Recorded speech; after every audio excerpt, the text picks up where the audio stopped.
It's the BSDFS Fantasy Football Podcast. If you don't know, now you know. If you ain't listening, why not? Boom.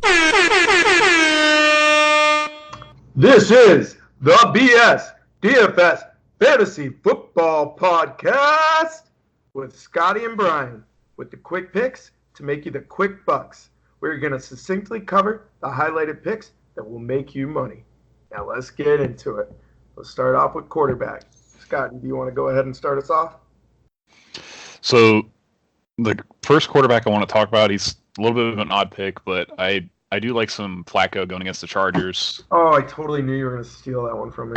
Well, I'd probably steal your other one too. But anyway, so with Flacco, he is averaging about 37 attempts a game so far this year, which is a pretty high volume by his standards, or by anybody's standards really. Mm-hmm. And the Chargers are ranked 28th against the pass so far, according to the DVOA rankings. And he is coming off of a big game against Jacksonville. He threw for a little over 300 yards.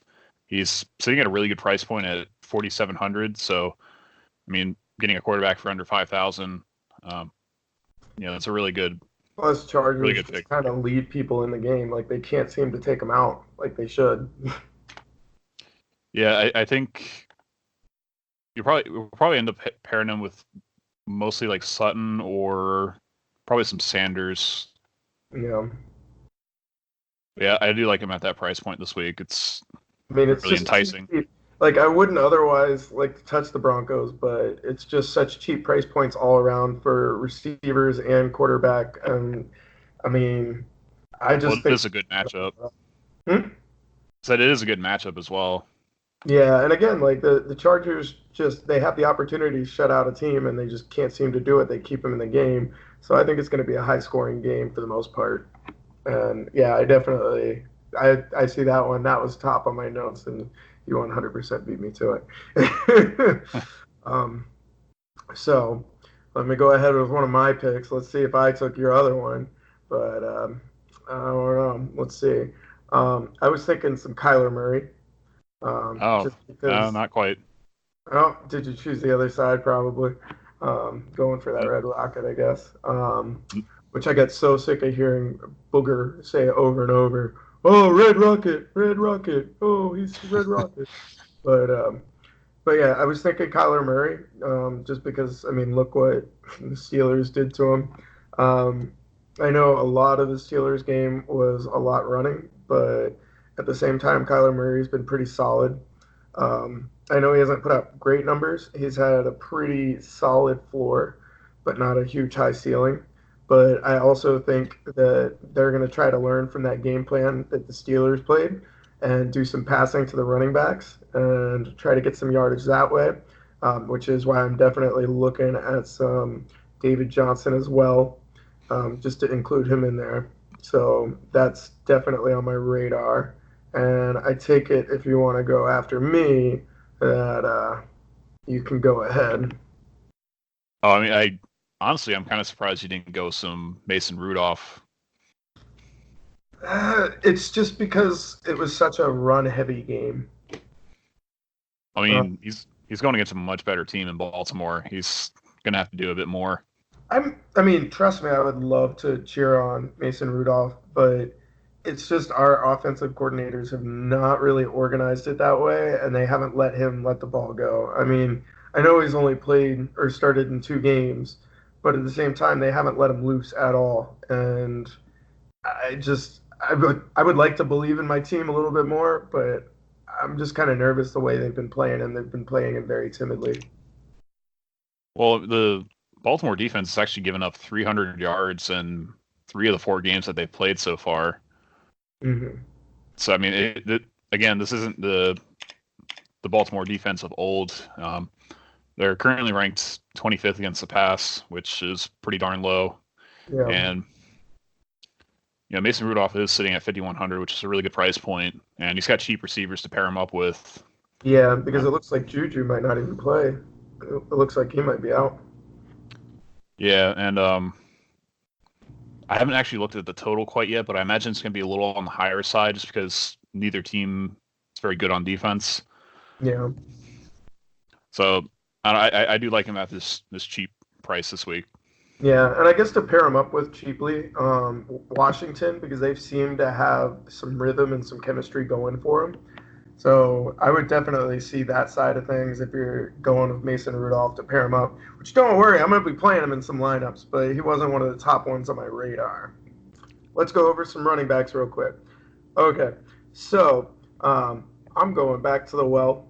I had faith in him for quite a while. Leonard Fournette. He definitely heated up. He's had a really good floor. Pretty cheap pricing for the most part. I mean, he's not super cheap, but he's also not in that high pay range like Ezekiel Elliott or McCaffrey. Um, and he's going up against Carolina, whose pass defense has been pretty solid, so they're going to have to run it some, and especially after that heated up game last week. I'm going to be sticking on him. No, he's in a really good matchup this week, and he's coming off a big game against Denver, having 29.5 points.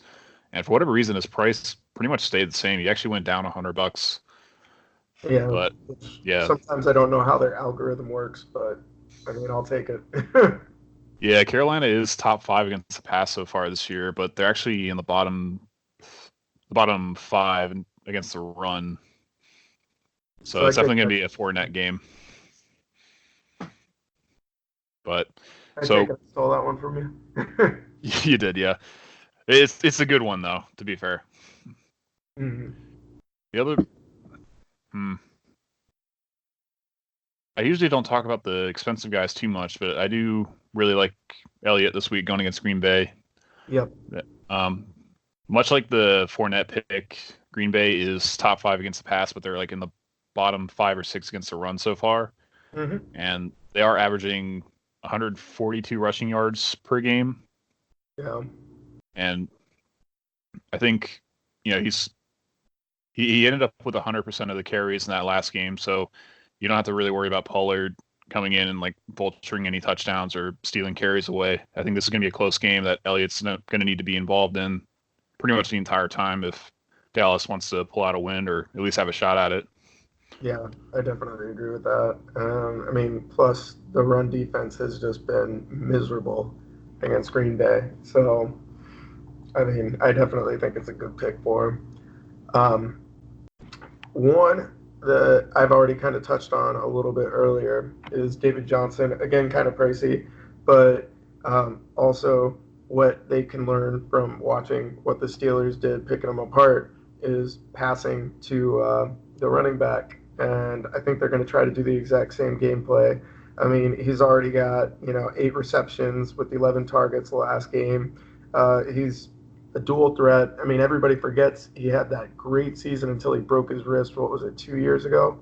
And I mean, he's been having some pretty solid seasons or solid games. He did have that rough game against Baltimore, but Baltimore's run defense is pretty solid.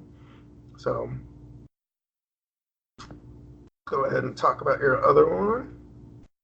I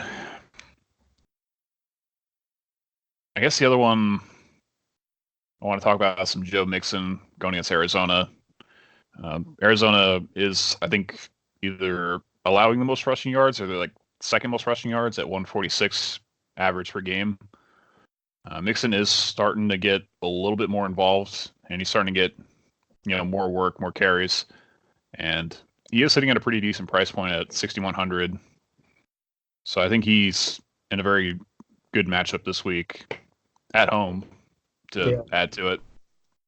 Plus, maybe they'll have a little bit of a bounce back because that last game was brutal for them. Seems to be like a pattern now. We kind of choose like the same players from the other team. That's the second week in a row we've been kind of doing that. I don't know. I have a little bit of doubt there just because their offense just could not even get moving last week. Plus, it's off of a short week. So I'm going to put a little bit of doubt there, but hopefully you prove me wrong. Now, Arizona's run D has just been bleeding yards. Yeah, true. I'm not really too high on Mixon outside of that, but this matchup's way too good. Gotcha. Right. So let's move on to wide receivers, and you can go ahead and start us off. Well, this might be a little awkward, but I do like DeAndre Hopkins to bounce back this week. He's finally under 8,000 for the first time, I think, this season so far. He's had a rough couple weeks. He has. He's such a solid receiver, though. Yeah, the Texans are playing at home, and Atlanta is below average against the pass. They're ranked 19th so far if you look at the DVOA rankings, and they're actually 28th against wide receiver ones. So this is a really good matchup for Hopkins, where I think his last 3 weeks he's been under 10 fantasy points a game. So this is going to be a really good opportunity for him to bounce back. Yeah, it's true. And then I think that the other receivers have been kind of battling a little bit of injuries. So, he'll be kind of one of the main guys there. Right. Which he always is anyway. So, so let's see here. The constant battle of who's going to get the touches here. I was looking at some Mike Evans, and I don't know. I feel like between Mike Evans and Chris Godwin, I know it's still kind of a bit awkward of a matchup just because New Orleans defense has been pretty solid, but it's one of those you can't really count them out after what they just did to the Rams. Again, I'm not saying I'm 100% all in on him, but I do think that one of them two is going to blow up. Plus, we got the hip injury that's going on with Godwin. So if Evans gets the full focus, they have no run game. We've basically seen that after the past week. So I definitely am going to be on some Evans. Again, I'm a little bit hesitant, but you can't count them out, especially after what they just did at the Rams. Yeah, they're I don't know, they're both almost equal at this point. They're very similar in price. They both have had huge weeks. You really can't go wrong with either Evans or Godwin. Yeah, they've got to be in play at least a little bit into some lineups if you're doing multi-contests. Yeah, I think I remember looking at the matchup rankings for both of them, and New Orleans actually made me look. So New Orleans, they're 25th against ones and then 26th against twos. If Godwin is healthy, he doesn't draw the matchup against Lattimore, so maybe he'll be the play there, but I don't know. I guess Evans is coming into the contest a little bit healthier and not banged up. So yeah, exactly. That's a tough one, but they're definitely going to be involved in a lot of lineups. Yeah. You've got to include them no matter what. Right. All right, your turn. So the other receiver I want to talk about, he might be a little more on the obvious side, is some Marquise Brown going to Pittsburgh. So Pittsburgh, they're averaging a little over 300 passing yards allowed so far. Well, hold on, I wrote that down before the Cincinnati game, but anyway, so he draws a really good matchup here because Pittsburgh is in the bottom 5 against receiver ones. They got bumped up a little bit after the Cincinnati game, but they're still 27th. Yeah. Actually, let me check the total real quick on that game. Ooh, it's only at 44. It's a little surprising. Yeah. But anyway, so he's had a back-to-back low weeks, a little under 7 points in both of those games, but he's sitting at 5,700, which for a wide receiver one in a really good matchup here, I really do like him this week to kind of bounce back. A little bit wary of my Steelers defense, though. I think they're starting to click a little bit. So I'm just saying, keep an eye out. Keep a watch. I think they might surprise you because, they sure played a heck of a game on Monday. So I'm going to do a bargain bin pick right here. Just kind of one of those, hidden ones that I noticed. Jarius Wright on Carolina. He got 6 targets. It's one of those, he'll be a good filler for if you're looking for a cheap guy to stuff in there. He's only 3,200 up against the Jags. And I always feel like when you're watching the rookie quarterbacks and when they gel with some guy, I always like to keep them on my radar just for that reason because it's kind of their guy, their go-to guy. And for that price point, he's like stupid cheap. And I mean, getting 6 targets, he caught 5 of them. He's showing he's valuable on that. He's a good filler when you're looking for space into your teams. So I haven't really looked at the Carolina passing attack much at all these past few weeks. they've been playing well ever since they got the new guy in there. He's been moving it.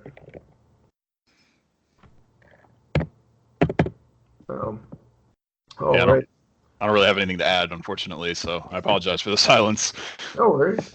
So let's move on to tight ends. I kind of had a tough time looking for tight ends, besides the ones that you kind of are forced to pay up for.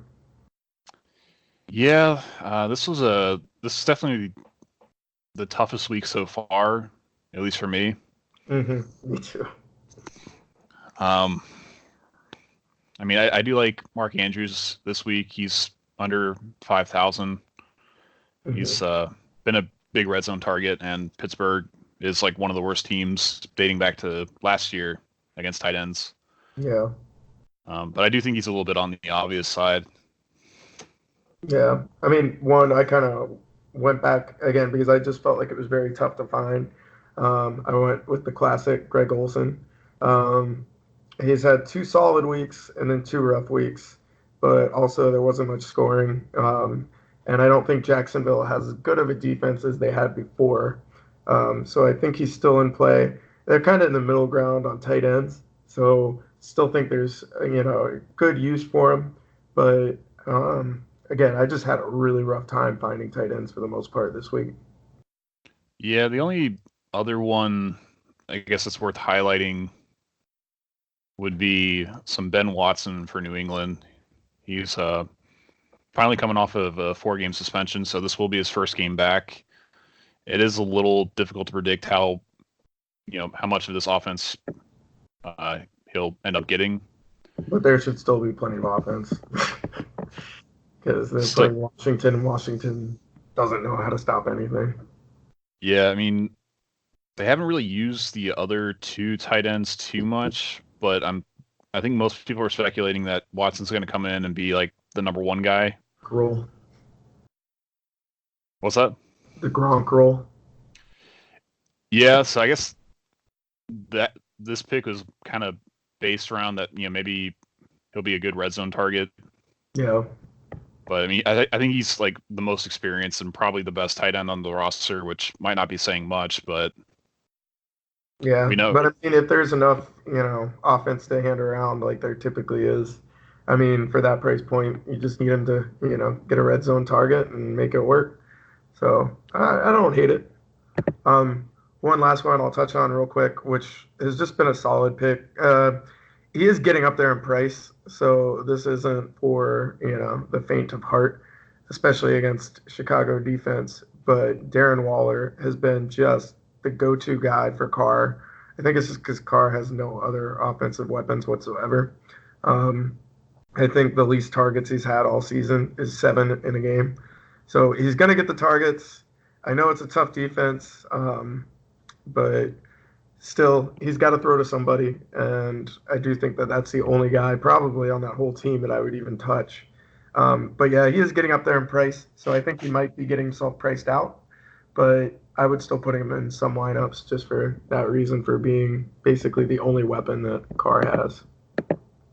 Yeah, this week's definitely kind of tricky to go with any under the radar guys. I think it's going to be mostly the big names. Yeah. All right, so let's move on to some defense. And do you want to go ahead? Again, another one of those price up.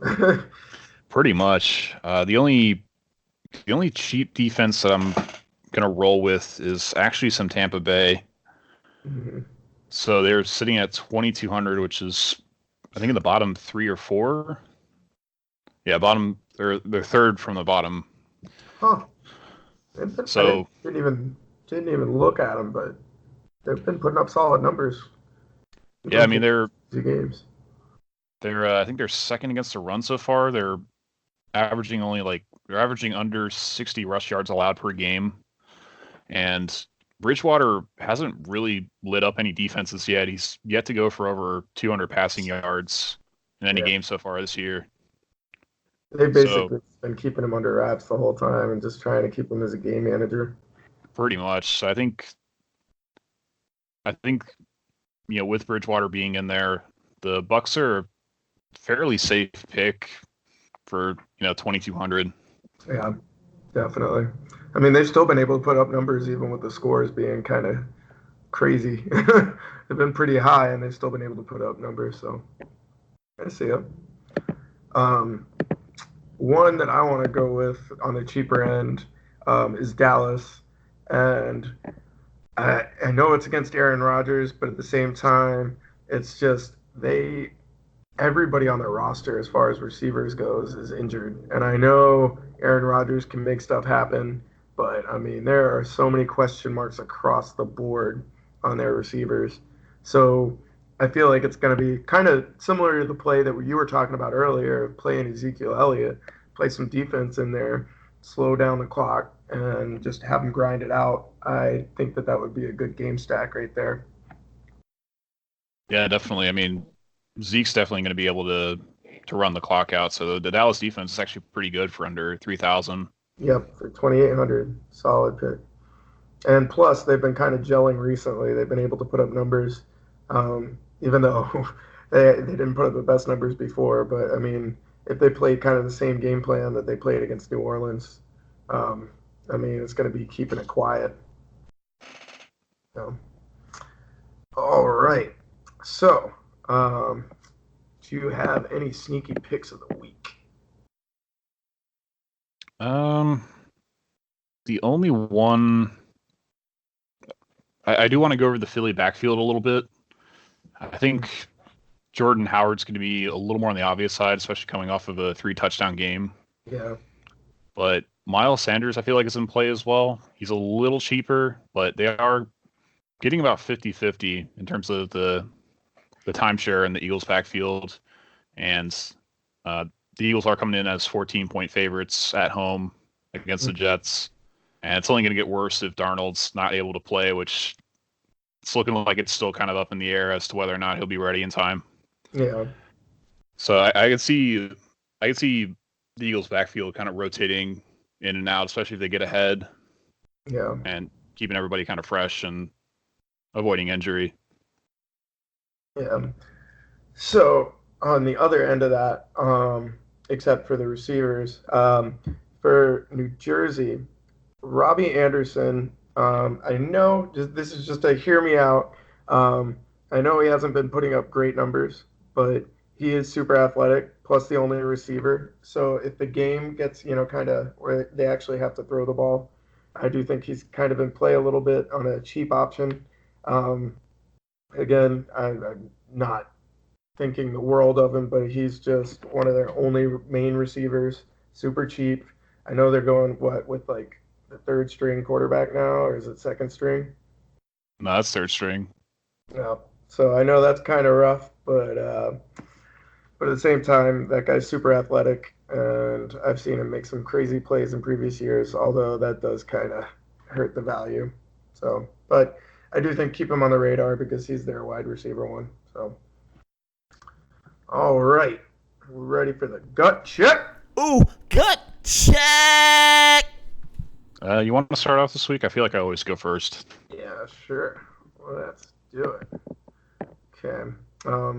Again, you kind of grabbed my guy right there. I was looking at Flacco. So I'm going to start off with some Flacco. Let's see here. I'm going to go with some Sutton because he seems to be heating up. I'm going to go with some Zeke Elliott just because that just seems like the most obvious play. So because of that, I'm going to bounce back down, and I'm going to go to that Cowboys defense. I'm going to stick on my guy Fournette. And then let me look who we go with your pick with some Marquise Brown in there.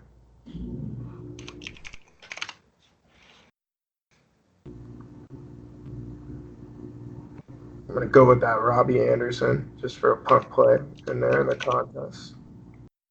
And I've got some money to spend. So, oof. I don't like Ertz just because like his floor has been great, but his ceiling hasn't been. Jackson should be coming back this week, I'm pretty sure. Yeah. So once he comes back, he's going to soak up some of those targets. But Wentz has proven himself pretty well once he actually gets. I mean, he doesn't even have anybody, and he's been just throwing the heck out of it. Yeah, he hasn't been using Ertz as much as a crutch. He's been spreading it out. Yeah, which is showing. I mean, he's getting better and developing better. I mean, granted, his first year, he was basically league MVP. So let's go with Darren Waller then. All right. So I got some money to spend.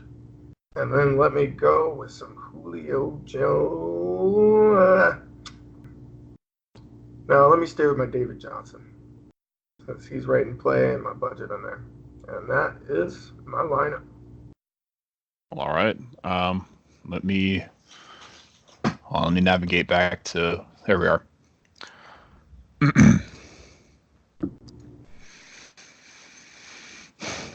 So I'm going to go with one of the two quarterbacks I talked about with some Rudolph. Oh, I can't spell. There we go. Gosh, the question is who do I pair him up with? Yeah. I kind of want to say, what's his face? Deontay Johnson. He got 6 targets in the last game. He's starting to get some chemistry with Rudolph, so he's sitting at 4,400, and he has a touchdown in back-to-back weeks. Yeah. A little risky, but I think it's. I mean, like you said, like kind of all those receivers on that team are so low priced, it's not really too much of a risk. Yeah. So let's switch over to some running backs. Let me do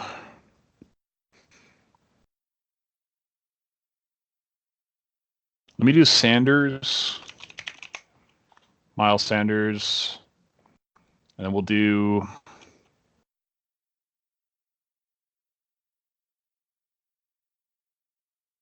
some Mixon. Just kind of mix it up a little bit from yours. So next up, we got receiver number 2. You're going to have a ton of money left over. Yeah, I think I'm going to go ahead and stick in Hopkins. Yeah. Let me do some Fitzgerald. He's got a good matchup this week. He actually finally got priced up a little bit. Yeah, but he's in a really good matchup this week against Cincinnati. Yeah, no, he's always been well worth 6,000. He's just been so cheap this year. So tight end wise, I'm gonna have to do some Mark Andrews, get the other side of the Pittsburgh game, and for defense, I'm gonna go ahead and stick in the Philly defense to kind of pair up with the Sanders pick. Like I said before, I think they're just going to get off to a big start, and they're just going to kind of rotate the backfield around and do some fun stuff there. So 7,600 left over. I do want to get some Mike Evans just so I have part of that Tampa Bay passing attack. Yeah, just in case they do exactly what they did last week. Right. And that'll do it for me. All right. I think that is it. Yeah, that concludes another episode of the BSDFS Fantasy Football Podcast. We appreciate everybody tuning in and hope everybody goes out there and wins some money on some DraftKings.